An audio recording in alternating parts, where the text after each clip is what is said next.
L'autorité des paroles de Jésus n'a pas son pareil.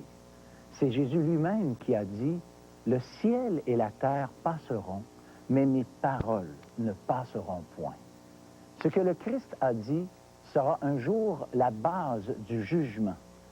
Rejeter ses paroles équivalent à le rejeter lui. Celui qui me rejette et qui ne reçoit pas mes paroles a son juge. La parole que je vous ai annoncée, c'est elle qui le jugera au dernier jour. L'Évangile de Jean, chapitre 12, verset 48.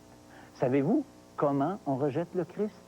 Simplement en ne répondant pas positivement à son invitation. Cette invitation consiste simplement à prendre sa parole au mot. Voici ce qu'il a affirmé et ce que nous allons lire ensemble dans sa parole.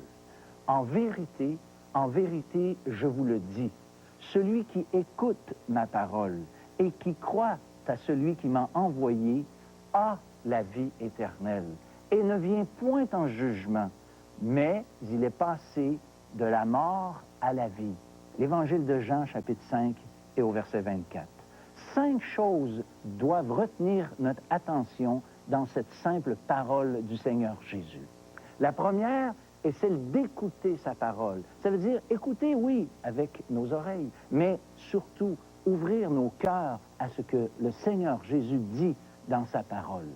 Celui qui croit en moi a la vie éternelle. C'est quelque chose de merveilleux parce que c'est dès à présent que cette vie éternelle est offerte à tous ceux qui remplissent ces conditions. Ne vient point en jugement.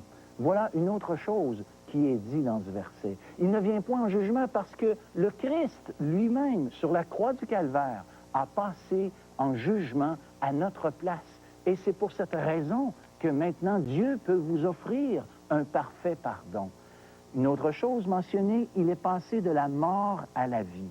La vie, c'est le rétablissement de la relation rompue à cause du péché qui avait été mis dans la vie de l'homme et cette relation avec son Créateur a été rompue. La Bible appelle cela la vie éternelle, cette relation.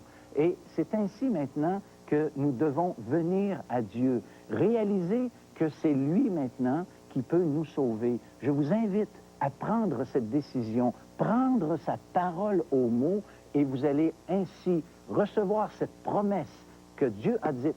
C'est lui qui s'est engagé, c'est lui qui le fera et c'est pour cette raison que nous vous invitons de le faire dès maintenant. Chers amis, faites-le et Dieu va être fidèle à ses promesses.